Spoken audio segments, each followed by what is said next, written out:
So there are two ways of, or two types of fitting. Can you give me one? One type. Palitan kaya patay ka. What do you call that? Partial or single fitting where you destroy your medulla lang, The brain, and the other one is Spinal. what do you call it? Double fit.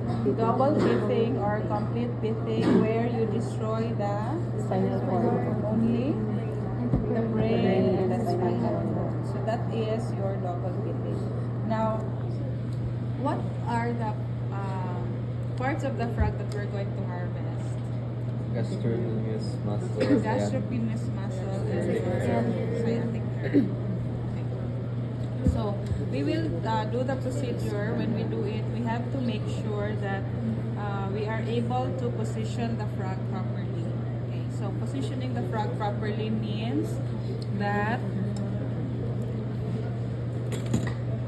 positioning the frog properly means that you use your thumb and your other fingers to grasp the frog, no?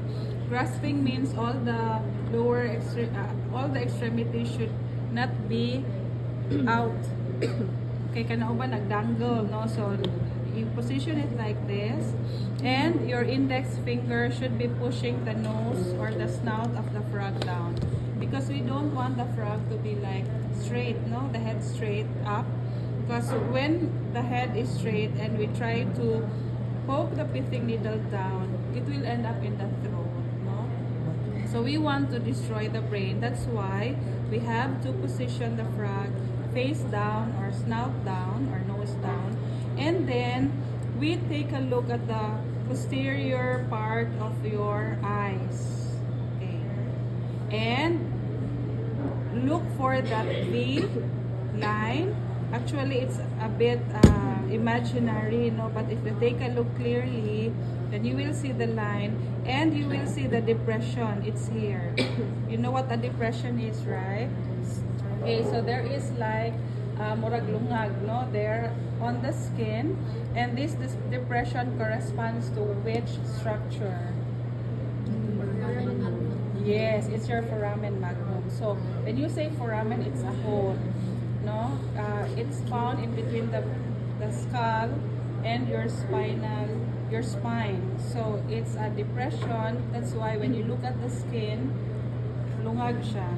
So foramen is a hole, magnum means big. So there's a big hole there, and that foramen magnum actually underneath that is what? Your medulla. Okay, so for this frog, we find the imaginary V line, go to the vertex or the tip of the V, and in here, there is a depression. So that is where you hit the frog. That is where you push your pithing needle. So this is your pithing needle. Now, that depression is actually, or the foramen magnum is just found underneath the skin. So when you push your pithing needle, you don't have to really bore it down, deep down. When you hit it on the skin, you will feel the gift. No, murag gahi and then humok. You're already in. Oh, when you feel that. So what do? You push your needle left to right to destroy the medulla, and then rotate the pithing needle around to destroy the whole of the brain. Okay, remember, these structures are just very shallow. They're just right underneath the skin, no? So when you enter the foramen magnum, una na siya, that's the one na. So do not go too deep, or you will not be able to destroy the brain. You will be destroying the bones near the throat, no, underneath, but not the brain there, which is just here. Okay, so we will now do the pithing.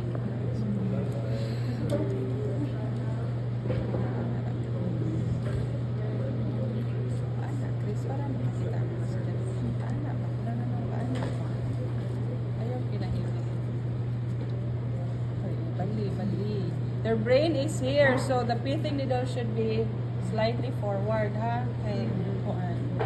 There, nasulod na. You saw the give, no? So left, right, and then rotate. Okay.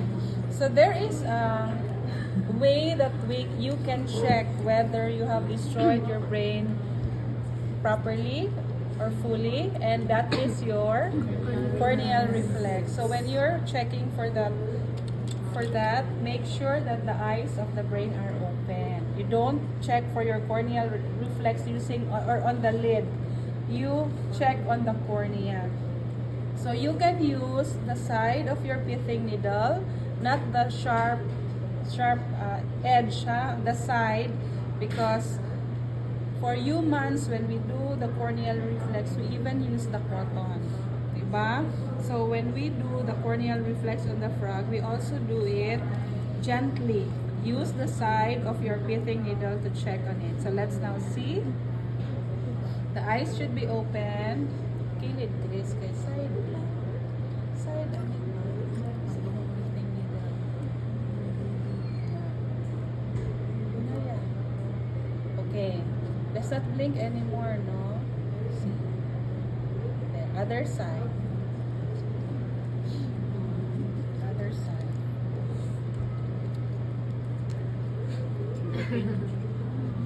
There. Okay? It's not anymore blinking, so most probably the brain is already destroyed. But there are times when the frog, because when you try to destroy the brain, you also damage the spinal cord along with it. And the frog goes into spinal shock. Okay. So when the frog is in spinal shock, all the reflexes are out. Okay. Mura siya, it's just as if you have completely destroyed everything. But this is just temporary. No? So eventually, after a few minutes, you will wonder why, hala, the eyes were not blinking anymore. The corneal reflex was already absent a while ago. How come it's back?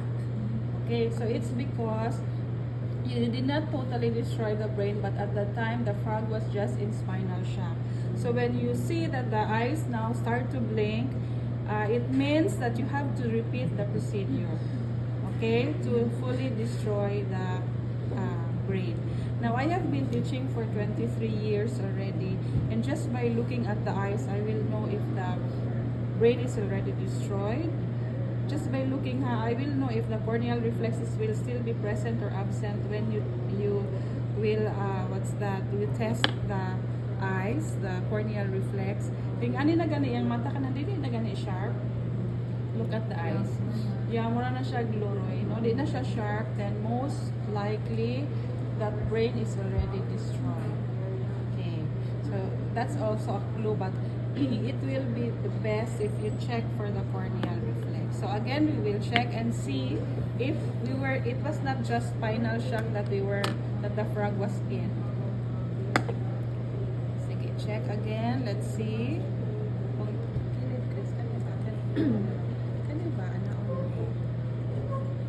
There, sige.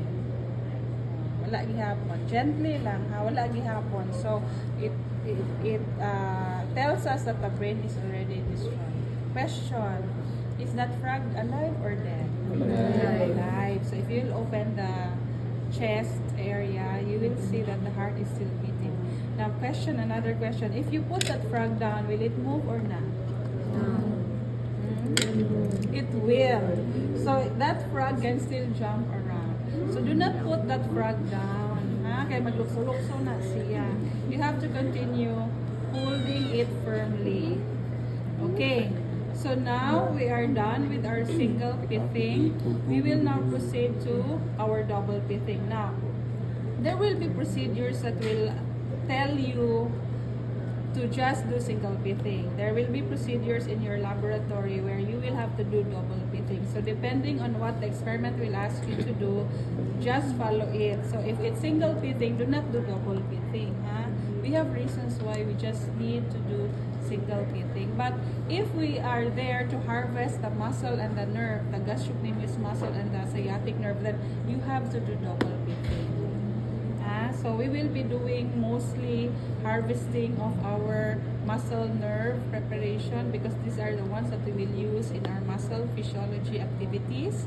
So we will have to double breathe. Now, if we have destroyed the brain, hitting it blindly, we can also do that to the spinal cord, diba? So we can just push the needle back and try to destroy that spinal cord which is lodged in your spinal canal. However, if you do that, it's difficult. It's a hit and miss thing. You might miss it because sometimes, gamay raman ang kanal, sometimes when you push, it goes to the side only, it does not go inside, no? So we better make sure that we are able to destroy the spinal cord completely by you doing it by visualizing the spinal canal. Kinhalan makita na to. So how do we do that? Open. By cutting off the upper jaw. Okay? So first, what are we going to do? We extend the angle of the mouth posteriorly. Okay? Let's do gamay lang. Okay? And then we cut the upper jaw. Okay, remember that's bone, ha? So, in the practical exam or when you pith your frog, that will be difficult to do. Crunchy na siya kay bony man. So, what I do is, actually, dili na ko siya naon, no? But I do that.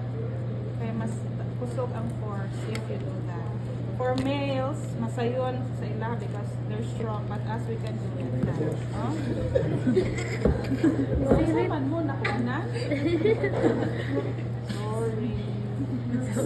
This can you go to the... Okay. So, okay. We will wait for him. So, how do you hold your scissor? This is the correct way of holding. Because if you do that, limited, no? So? If you do that, also limited. But if you do that, this is the most open, no? Way. Maka-open kag mayan, you can maneuver better. So, because less man atong force, then you can also do that. For cutting your scalp. Yes. Alin siya dito?